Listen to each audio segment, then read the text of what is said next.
அன்பான உறவுகளுக்கு வணக்கங்க. மீனா முத்துக்கிட்ட வந்து எல்லா தகவலையும் சேகரிச்சுட்டு வந்து சொல்றாங்க. ஓ! அப்போ வீட்டுக்குள்ளேயே அடைச்சு வச்சுட்டு சத்யா மேல பழி போட்டுருக்காங்களா? இத விடக்கூடாது மீனா. இப்ப என்ன பண்ணலாம்? என்ன பண்றதா? என்ன பண்ணலாம்? கண்டிப்பா நம்ம அருணுகிட்ட போக முடியல. அவன் ஒருத்தன் எப்ப பழி வாங்குறதுன்னு தெரியாம பேசுறான். சைக்கோவா இருக்கட்டும். அதுக்காண்டி இப்படியா? ஒரு அளவு இல்லையாங்க? அதுக்காண்டி அதுல சீதா எனக்கு பிடிக்கும். சீதா தம்பிய பிடிக்கும். முத்துவ மட்டும் தான் எனக்கு பிடிக்காது. இப்ப மாட்டியிருக்கிறது சத்யா. இப்படி பண்றான். பொண்டாட்டி கேட்டுமே அதாவது கெட்டவங்களோட சேர்ந்தா கெட்ட புத்தி தான் வரும் அப்படின்ட்டு போறான். இவன் என்ன ரகம்னே தெரியல அருண. அத விட்டுருங்க. இப்ப முத்து, மீனா, ஸ்வேதா அவங்க ஃப்ரெண்டு எல்லாருமே கலந்து பேசுறாங்க. இப்ப என்ன பண்ணலாம்? இருக்கவே இருக்கு. என்ன பண்றது? ரெய்டு போயிட வேண்டியதான் அப்படின்னு சொல்ல, ரெய்டா? என்ன ரெய்டு? ஆட எவ்வளவோ பண்ணிட்டோம். இது பண்ண முடியாதா என்ன? அப்படின்னு சொல்லிட்டு என்ன பண்றாங்க? ரெய்டு பண்ணி போறாங்க. அதாவது ஐடி மாட்டிக்கிட்டு அது இதுன்னு பண்ணிட்டு நீங்க வந்து தவறான பொருட்கள்லாம் வீட்டுல பதுக்கி வச்சிருக்கதா தகவல் வந்திருக்கு. அதனால நாங்க வந்திருக்கோம். அப்படியே சிந்தாமணி பாக்குது. அவங்க புருஷனையும் பாக்குது. என்னங்க? என்ன திடீர்னு வந்திருக்காங்க? வந்தா நமக்கு என்ன? அப்படிங்கல பார்த்தா, சரிங்க சார். ஓகே. நீங்க பாருங்க அப்படின்னு சொல்ல எல்லாரும் வராங்க. உள்ளுக்கு போய் ஒவ்வொரு ரூமா செக்அப் பண்றாங்க. எல்லா இடமும் தேடுறாங்க, வைக்கிறாங்க. ஆனா சிந்தாமணி மட்டும் அப்படியே ஆணவத்தின் உச்சத்துல அப்படி கெத்தா அப்படி மாசா நின்னுகிட்டு இருக்கு. போங்கடா போங்க. ஏ மீனா, எனக்கு தெரியாதா என்னடி? இது உன் ஆளுங்க தான் எல்லான்ட்டு அப்படின்னு அப்படியே சம்பட்டு அடிக்கிறாங்க. ஆமாங்க, வண்டி நின்னுச்சு. சிந்தாமணி பாத்துட்டா. வில்லி பாத்துட்டு சும்மா விடுவாளா என்ன? சொல்லி அடிக்கிறா கில்லி அப்படிங்கிற மாதிரி. ஆனா அதை நினைக்காம மீனா ஆளுகளை கூட்டு வேற வராங்க. இங்க எல்லாத்தையும் பாக்குறாங்க. ஒவ்வொரு இடம் இல்லாம தேடுறாங்க. ஆனா சிந்தாமணி சூப்பரா எஸ்கேப் ஆக்கிருதுங்க புள்ளைய. விடுவாளா என்ன? இவ கடந்தெடுத்த ஒரு போக்கிரி. இப்ப எல்லா இடத்தையும் தேடிட்டு என்ன ஒண்ணும் காணுமே. இவங்க வந்து காதுக்குள்ள வேற வச்சிருக்காங்களா? என்ன சார், ஒருத்தர் ஒண்ணு எங்கேயுமே அடைச்சு வைக்கலையே, எல்லா இடமும் தேடிட்டோமே அப்படிங்கல. முத்து மீனாவும் நல்லா தேடி பாருங்க. அவங்க அதாவது சிந்தாமணி வீட்டுக்கு அங்கிட்டு சைடுல தான் நிக்கிறாங்க. நல்லா பாருங்க பாருங்க. அதெல்லாம் பார்த்தாச்சு இல்லையே அப்படின்னு ஒவ்வொரு இடமா தேடிட்டு வரையில சிந்தாமணி வந்து கையை தட்டுறாங்க. என்ன ஆள் இல்லைன்னு தகவல் சொல்லியாச்சா? அப்படின்னு தூக்கி வாரி போடுது அவங்களுக்கு வந்தவங்களுக்கு. என்னம்மா, நீங்க எல்லாம் உண்மையான ஆபீசர் இல்லைன்னு எங்களுக்கு நல்லா தெரியும் அப்படின்னு தூக்கி வாரி போட, என்ன நினைச்சிட்டு இருக்கே? ஏய், என்ன நீ யாரு? அவங்களுக்கு என்ன அல்ல கையா லொல்ல கையா அப்படிங்கல. ஏய், நாங்க ஆபீசர், இங்க பாருங்க, we are from கமிஷன் அப்படி இப்படின்னு சொல்லிட்டு அந்த காலரை தூக்கி எடுக்க, நீங்க கமிஷன் ஆபீஸ்ல இருந்து வந்தாலும் சரி, இல்ல கண்ட ஆபீஸ்ல இருந்து வந்தாலும் சரி, எங்களுக்கு ஒண்ணும் இல்ல. ஆனா நீ முத்து மீன் அனுப்பின ஆள் தான்டா அப்படின்னு ஓங்கி ஒரு அறை கொடுக்க, அப்படியே குருமி கூத்தாடுது. ஸ்வேதா பக்கத்துல வராங்க. என்னடி, யாரு நீலாம் அப்படிங்கல. அங்க சிந்தாமணி அவங்க புருஷன், அங்க 2 ஆள் இருக்காங்களா? நீங்களாம் வந்த கையோட உங்களாம் நாங்க அப்படியே துவம்சம் பண்ணிருப்பேன். ஆனா ஏன் பேசாம இருந்தேன் தெரியுமா?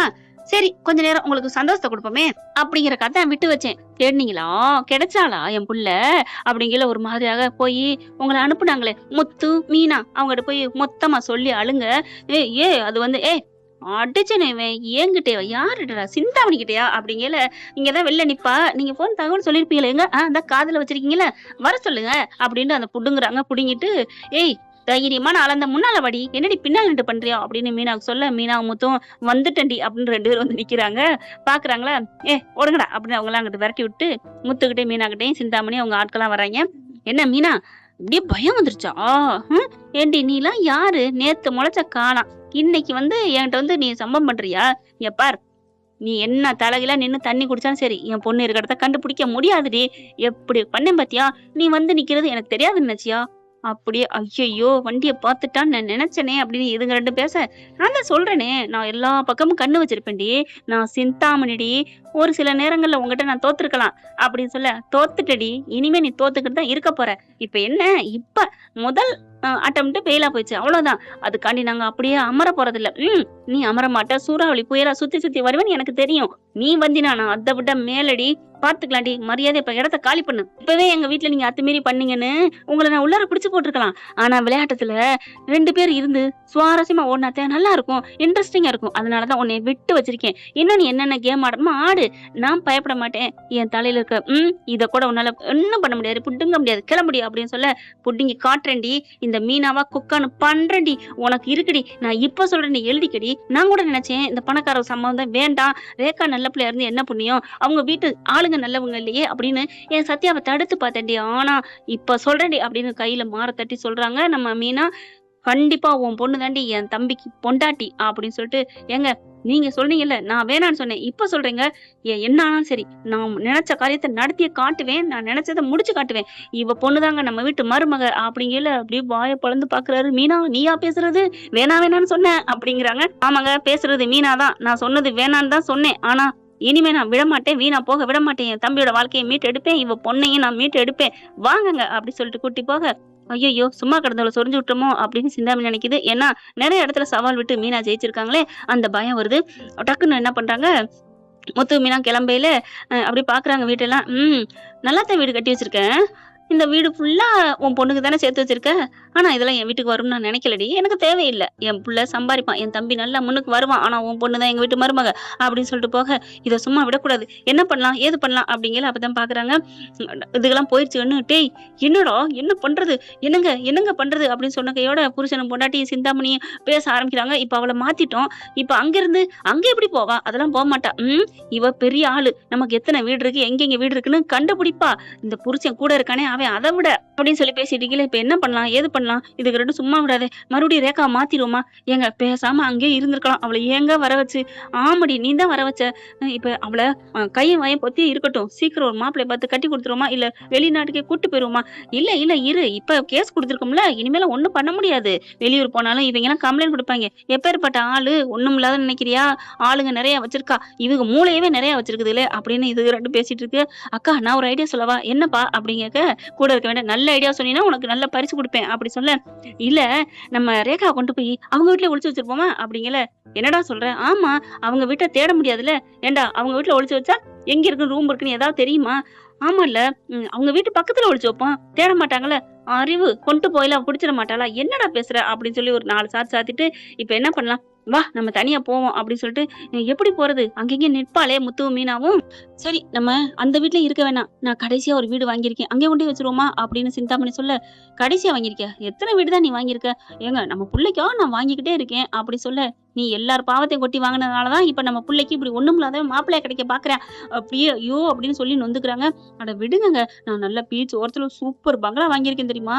அவனே பீச் ஓரத்துல இருக்கேன் பணக்காரன், உன்ட்ட எப்படி ஏமாந்தான். ஏங்க இப்ப இது முக்கியமா, நான் நல்லது அதுவும் எப்படி தெரியுமா, மெயின் இடத்துல அப்படி சூப்பர் பங்களா, நான் கல்யாணம் பண்ணிட்டு புள்ளைய அங்கதான் வாழ வைக்கலாம்னு நினைச்சேன். இப்படி போச்சே, போன மாசம் தான் நான் அது என் பேருக்கு வாங்கினேன். இப்படியா என் பிள்ளைய கொண்டு அடைச்சு போடுறது. சரி நம்ம பிள்ளைய அங்க கடத்திடுவோம், டேய் தூக்குங்கடா அப்படின்னு சொல்லிட்டு எல்லாரும் கிளம்பி போறாங்க. இவங்க பேசிட்டு கிளம்புறாங்க. முத்து மீனாவும் எல்லாத்தையுமே கேட்டுறாங்க. அது எப்படி அப்படின்னு பார்த்தா, அவங்க எல்லாத்தையும் தேடுறாங்க வைக்கிறாங்க இல்லையா, ஒரு போனை கரெக்டா அந்த இடத்துல ஃப்ளவர் பக்கெட் வச்சுட்டு போயிடுறாங்க. அது எல்லாத்தையுமே கேட்டுக்கிட்டு இருக்காங்க. முத்து மீனாவும், பீச் ஓரத்துல வாங்கிருக்கியா, பங்களா வாங்கிருக்கியா, இந்த மாசம் தானா, அப்ப எந்த அட்ரஸ் கண்டுபிடிப்போம்னு சொல்லிட்டு நேரா போறாங்க. அட்ரஸ் கண்டுபிடிக்கிற இடத்துல இந்த பேரை சொல்லி, இந்த பேர்ல இந்த ஒரு மாசத்துக்குள்ள வாங்கியிருக்காங்க, அட்ரஸ் வேணும் அப்படிங்கல, அதெல்லாம் சும்மாலாம் கொடுக்க முடியாது அப்படிங்கிறாங்க. பிளீஸ் என் தம்பியோட வாழ்க்கை அப்படின்னு மீனா எல்லாத்தையும் சொல்றாங்க. காலில் விழுகுறாங்க. சரிம்மா நீனு என் பொண்ணு மாதிரி தான் இருக்க அப்படின்னு சொல்லிட்டு, நான் காசுக்காக நீ இப்போ இந்த நேரம் நீ காசை கொடுத்தீங்கன்னா நான் பண்ணிருக்க மாட்டேன், நீ பாசத்தை காமிக்கிற, அதனால நான் சொல்றேன் அப்படின்னு சிந்தாமணி பேர்ல எங்க பாத்துக்கிட்டே வராரு. ஆமா இந்த மாசம் தான் 10ஆம் தேதி பண்ணிருக்காங்க அப்படிங்கல. சார் ப்ளீஸ் சார் அப்படின்னு சொல்லி கெஞ்சுறாங்களா. அட்ரஸையும் சொல்லிடுறாங்க. ஆமாங்க பெசன்டர் பீச் பக்கத்துல தான் வாங்கியிருக்காங்க. தேங்க்யூ சார் அட்ரஸை ஃபுல் அண்ட் ஃபுல் கொடுத்துட்றாங்க. அந்த இடத்துக்கும் போயிடுறாங்க. முத்து மீனாவும் இப்ப எப்படி இங்க கண்டுபிடிக்கிறது, கண்டிப்பா இவங்க தான் இருக்கணும் அப்படி சொல்லல. அங்கேயும் சாப்பாடு தண்ணி எல்லாம் கொண்டு இருப்பாங்க தானே, கொண்டு போறாங்க. சாப்பாடு கரெக்டா அங்க இருக்க ஆள்ல அவங்க தங்கச்சிட்ட சொல்லி இங்க விட்டுருக்காங்க. அந்த தங்கச்சிக்காரவங்களும் என்ன பண்றாங்க, உள்ளுக்குள்ள போறாங்க. போயிட்டு இருக்கையில இங்க முத்து மீனாவும் கையை பிடிச்சிடறாங்க. காக்கா ப்ளீஸ்க்கா இங்க வாங்க அப்படிங்கல. யார் நீ எதுக்குமா இங்க வந்திருக்க, என்னைய பிடிக்கிற அப்படிங்கிற பட்டார்னு மீனா காலில் விழுகுறாங்க.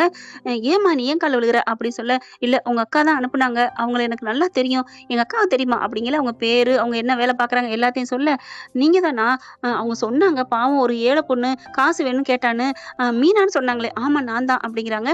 போய் கேட்க வேண்டியதானே. இல்ல அங்க கேட்டேன், இங்க ரேக்காமா காசெல்லாம் எனக்கு தரேன்னு சொல்லியிருந்தாங்க, அதனாலதான். ஆனா அந்த ரேகாவை பார்க்க முடியலையே, அதுக்கு தாமா கேக்குறோம். அந்த பொண்ணுகிட்ட நீ சாப்பாடு கொடுக்க போல இந்த போனை கொடுக்குறீங்களா அப்படிங்கல. சரி கொடுங்க அப்படிங்கிறாங்க. தெரியாம கொடுக்கணும் ப்ளீஸ் அப்படிங்கிறாங்க. சரிங்க நான் பாத்துக்கிறேன் அப்படின்னு சொல்லிட்டு போறாங்க. போயிட்டு உங்களுக்கு என்னென்ன தேவையோ எல்லா வேலையும் பாக்குறாங்க. சாப்பாடு கொடுத்துட்டு கிளம்பு அப்படின்னு அங்க இருக்கிற வாட்ச்மேன் சொல்ல, சரிங்க இப்ப என்ன நான் துணிமெல்லாம் எடுத்துட்டு போகணும்ல அப்படின்னு சொல்லிட்டு உள்ளார போறாங்க. போயிட்டு அம்மா சாப்பிடுங்கம்மா அப்படிங்கல, எனக்கு சாப்பாடு வேணாம் அப்படிங்கிறாங்க. பாப்பா விடி பாப்பா அப்படின்னு சொல்லிட்டு டிஃபனை கொடுக்குறாங்க. அடுக்கு டிஃபனை நீங்க கண்டிப்பா திறந்து பாருமா, திறந்து பாரு உனக்கு பிடிச்ச சாப்பாடு தான் அப்படிங்கிறாங்க. எனக்கு ஒரு சாப்பாடு வேணாம் அப்படிங்கல. அங்க வெளியில இருக்கவங்க, அம்மா சாப்பாடு கொடுத்துட்டியா கிளம்பு அப்படிங்கிறாங்க.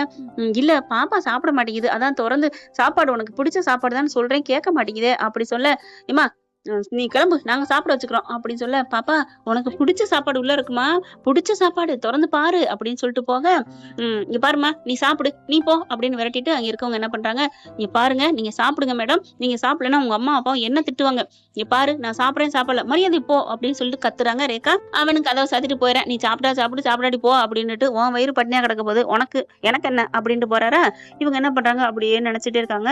உனக்கு பிடிச்சது உள்ளுக்க வச்சிருக்கோம், பிடிச்சது உள்ள இருக்கோம், நீ திறந்து பாரு திறந்து பாருங்க இல்ல இப்படின்னு நினைச்சிட்டு இருக்காங்களா. மீனாக்கா, முத்து அண்ணா நீங்களாவது எனக்கு ஏதாவது ஒரு வழி பண்ண மாட்டீங்களா, சத்யாவையும் என்ன பண்ணாங்கன்னு தெரியலையே அப்படி சொல்லிட்டு இருக்கீல, பார்த்தா பிடிச்சது பிடிச்சதுன்னு சொல்லிட்டு போயிருக்காளே அப்படின்னு டிஃபனை ஓபன் பண்ணுவோன்னு பண்றாங்க. மேல வெறும் டிஃபனா இருக்கு. என்ன சாப்பாடுன்னு சொல்லிட்டு வெறும் டிஃபனா இருக்கு. அடுத்தது பார்த்தா அடுத்ததும் எம்டியா இருக்கு. என்ன அப்படின்னு சொல்லிட்டு திறந்து பார்த்தா கீழே ஒரு லெமன் சாதம் இருக்குங்க. லெமன் சாதத்தை போய் பிடிச்சதுன்னு இருக்காளே அப்படின்னு பார்க்க, அதுக்கு கீழே பார்த்தீங்கன்னா ஃபோன் இருக்கு. ஃபோனு அப்படின்னு சொல்லிட்டு ஃபோனை எடுக்கிறாங்க. ஃபோன் எடுத்தோன்னே பார்த்தா எங்க அப்படின்னு பார்க்கல, முத்து நம்பர் மேலாவில் இருக்குங்க. மெசேஜும் போட்டிருக்காங்க, கால் பண்ணுமா அப்படின்னு சொல்லி போட டக்குன்னு கால் பண்றாங்க. முத்து எடுக்கிறாங்க. அண்ணா அண்ணா என்னை காப்பாத்துங்கண்ணா காப்பாத்துங்க. இருமா இருமா இவ்வளவுக்கு வந்துட்டோம், என் போன் எடுத்து நீ பேசுற அளவுக்கு ஆயிட்ட, கதவு தாப்பா போட்டியா, தாப்பா போட்டேனே அப்படின்னு சொல்ல, இங்க பாரு நீ எங்க இருக்க அப்படிங்கிறாங்களா. நான் மாடியில இருக்கேன். எந்த பக்கத்து இருக்க, எந்த பக்கம்னு தெரியல, ஆனா ஜன்னல் இருக்கு, அதாவது கண்ணாடி பச்சு பச்சு இருக்கு இல்லையா, அது கொஞ்சம் இருக்குது, அது வழியா நீ எங்க இருக்கேன்னு நான் பாக்கணுமே அப்படிங்கிறாங்க. நாங்க எந்த பக்கத்து வர்றதுன்னு தெரியலையே, சுத்தி முத்தி பாக்குறாங்க. மாடியில இருந்து 2 பக்கத்து ஜன்னல் இருக்கேம்மா, நீ எந்த பக்கம்னு தெரியலையே, ஆனா இருங்க நான் ஒரு சாலம் ஏதோ துணியை கட்டி தொங்க விடுறேன், அதுல கண்டுக்கங்க அப்படின்னு சொல்லிட்டு கட்டி வெளியில விடுறாங்க. அந்த பக்கம் விடுறதுனால இவங்க இந்த பக்கம் நிக்கிறாங்க. தெரியலையம்மா அப்படின்னு சொல்ல, அப்ப இந்த பக்கத்து வாங்க அப்படின்னு சொன்னோன்னே சுத்தி வராங்களா. சுத்தி வந்தா சால் தொங்கிக்கிட்டு இருக்கு. பாத்துட்டோம் அந்த இடத்துல நீ இருக்கியா அப்படிங்கிற. ஆமாண்ணா என்னை எப்படியாவது காப்பாத்துங்கண்ணா ப்ளீஸ்ண்ணா அப்படிங்கிறாங்க. சரிம்மா நாங்க இப்பயே வர்றோம். உடனே மீன் என்ன பண்றாங்க, நீங்க போனா கண்டுபிடிச்சிருவாங்க, எப்படி பிடிப்பீங்க, போலீஸோட போவோமே அப்படிங்கிறாங்க. பணம் இருக்கிற இருப்புக்கு போலீஸ் எல்லாம் வருவாங்கறியா, ப்ளீஸுங்க போலீஸோட போனாதான் நல்லது. போலீஸ் தேவையில்லை அப்படின்னு டக்குன்னு ஸ்வேதாவுக்கும் அந்த இன்னொருத்தர் இருக்காங்களே அவங்க ஃப்ரெண்டு, அவரும் வராருங்க. ஸ்வேதாவை லவ் பண்றாரு இல்லையா, அவரும் வந்துடுறாங்க. அவங்களுக்கு தெரிஞ்ச 2 பத்திரிக்கைக்காரங்களையும் கூப்பிட்டுக்கிறாங்க. போலீஸ் வருதோ இல்லையோ பத்திரிக்கைக்காரங்க நொங்கு எடுப்பாங்க இல்லையா, அதனால எல்லாம் வர வாட்ச்மேன் வேலை பாக்குறவங்க இந்த இடத்துக்கு வரமாட்டாங்கிற நம்பிக்கையில தைரியத்துல அவன் பாட்டுக்கு இருக்கேன் உட்காந்துக்கிட்டு பாட்டை கேட்டுக்கிட்டு, ஏய் என்னடா பண்ணிட்டு இருக்க, எங்க வீட்டுல நான் வாட்ச்மேன் வேலை பார்த்துட்டு இருக்கேன், எங்க என்ன பண்ணிட்டு இருக்க, உள்ளுக்குள்ள ஒரு பொருள் இருக்கான், தவறான பொருள், அதை நாங்க எடுக்க வந்திருக்கோம். என்னது தவறான பொருளா, ஆமாடா, கொஞ்ச நேரத்துல அண்ணே என்னன்னு, ஆமா அது டொம்முன்னு கேட்க போகுது, நீ உன் உயிர் போகுது, ஐயோ இது இருக்கா அப்படின்னு சொல்லிட்டு பா அப்படின்ட்டு நான் இங்க இருக்கல அப்படின்னு ஓடிடுறேன். தலை தெரிச்சு ஓடுற பார்த்துட்டு ஐயோ ஐயோ இவங்க எல்லாம் வேலைக்கு இருக்காங்க பாரு அப்படின்ட்டு உள்ளர போறாங்க. வேக வேகமா அந்த ரூமுக்கு கரெக்டா அதாவது தெரிஞ்சதுனால ஓடி போய் பிடிச்சிடுறாங்க. வீடியோ அப்படியே எடுத்துக்கிட்டே போறாங்க. பிடிச்சிட்டு வெளில வர மக்களை கூப்பிட்டுறாங்க. போலீஸும் வந்துருதுங்க. சிந்தாமணியும் வந்துருது. சிந்தாமணிக்கு வேணும்னு தான் மீனா கால் பண்றாங்க. ஏய் சிந்தாமணிக்கு ஏன் கால் பண்ற அப்படின்னு முத்து சொல்றாரு. சும்மா இருங்க அப்படின்னு சொல்லிட்டு சிந்தாமணி அவங்க அப்பா எல்லாரும் வராங்களா. பாத்துக்கிட்டீங்களா, இந்த வீட்டுல அடைச்சு வச்சிருக்காங்க, இது சிந்தாமணியோட வீடு, நாங்க கண்டுபிடிச்சிட்டோம் அப்படின்னு சொல்ல சிந்தாமணிக்கு அப்படியே செம்ம காண்டாகுது. ஏய் ஏன் வீட்டுக்கு நீ இருக்குடி அப்படின்னு சொல்ல காட்டியும், இது ஏன் வீடுலாம் இல்ல அப்படின்னு சொல்லி இவங்கதான் ஒளிச்சு வச்சிருக்காங்க, இவங்களே ஒளிச்சு வச்சுட்டு நடிக்கிறாங்க. ஓ இது உன் வீடு இல்லையா, அப்ப இத்தனை தேதியில் நீ வாங்கியிருக்க பாரு அப்படின்னு ஜெராக்ஸ் எடுத்து காமிக்க, எல்லாம் மாட்டிக்கிட்டோமா தொக்கா அப்படிங்கிற போலீஸ்னால ஒண்ணும் பண்ண முடியல. இங்க கிரௌட் ஆயிருது. எல்லாருமே என்னாச்சு எதுங்களே எல்லாத்தையும் முத்து மீனா விளக்கமா சொல்ல, ஏமா இப்படிலாம் பண்றீங்க அப்படின்னு சொல்லிட்டு சிந்தாமணி என்ன பண்றாங்க, இப்படி அடைச்சு வச்சுட்டு அடுத்தவங்க மேல பழி போட்டதுக்காண்டி நாங்க கம்ப்ளைண்ட் கொடுக்குறோம், கைது பண்ணுங்க அப்படின்னு மீனா சொல்ல, மீனா பேச பேச முத்து ஆச்சரியப்படுறாரு. எப்படி மீனா இவ்வளவு தைரியம், ஆமா என் தம்பிக்கு ஒன்னா நான் சும்மா விடுவேனா என்ன, இப்ப உங்க ரவிக்கு ஒன்னா நீங்க விடுவீங்களா, ஏய் எனக்கு சத்யா கொண்டா நானும் விட மாட்டேன் தாண்டி அப்படிங்கிறாரு. அதுக்கப்புறம் ரேகா என்ன பண்றாங்க, நான் இவங்க பையனை விரும்புறதுனால என்னை இப்படி எங்க அம்மா அடைச்சு வச்சுட்டாங்க அப்படின்னு எல்லாத்தையும் புட்டு வைக்கிறாங்க. ஒன்னும் பண்ண முடியலங்க. சிந்தாமணியை விளங்க மாட்டுறாங்க.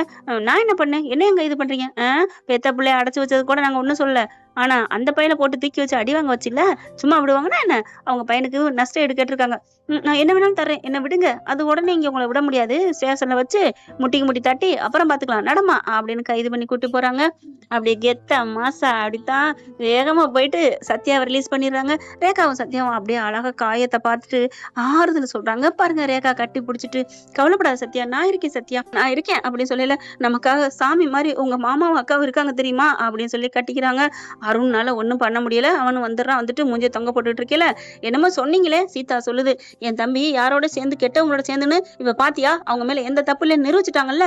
அருணுக்கு ஒன்னும் சொல்ல முடியல. சரி இப்ப என்ன, நல்லவன்னு வந்தாச்சு, ஆனாலும் பெரிய இடத்துல கை வச்சு இது தேவையா அப்படிங்கல. என்ன பெரிய இடம் சின்ன இடம், எல்லாரும் போற இடம் 6 அடி மண்ணு தான் அப்படின்னு சொல்லிட்டு அங்கேருந்து வாங்க மாமா வாங்கக்கா நம்ம வீட்டுக்கு போவோம் அப்படின்னு அருணை விட்டுட்டு எல்லாரும் சந்தோஷமா கிளம்புறாங்க.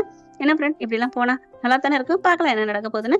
இந்த பதிவு உங்களுக்கு பிடிச்சிருந்துச்சுன்னா உங்க பொண்ணான கையால ஒரு லைக் போட்டு சப்ஸ்கிரைப் பண்ணி ஆதரவு கொடுங்க. அன்பு உறவுகளே, தேங்க்யூ ஃப்ரெண்ட். இந்த வீடியோ உங்களுக்கு பிடிச்சிருந்தா தயவு செய்து லைக் பண்ணுங்க. இன்னும் அப்டேட்ஸ்க்காக சேனலை சப்ஸ்கிரைப் பண்ண மறக்காதீங்க. நம்ம கிட்ட இருக்க எல்லா சேனல்ஸோட லேட்டஸ்ட் வீடியோ அப்டேட்ஸ்க்காக மேல ரைட் சைடுல காட்டுற லிங்கை கிளிக் பண்ணி வாட்ஸ்அப் குரூப்ல ஜாயின் பண்ணுங்க. உங்களிடம் விடைபெறுவது நான் உங்கள் மெஹர்.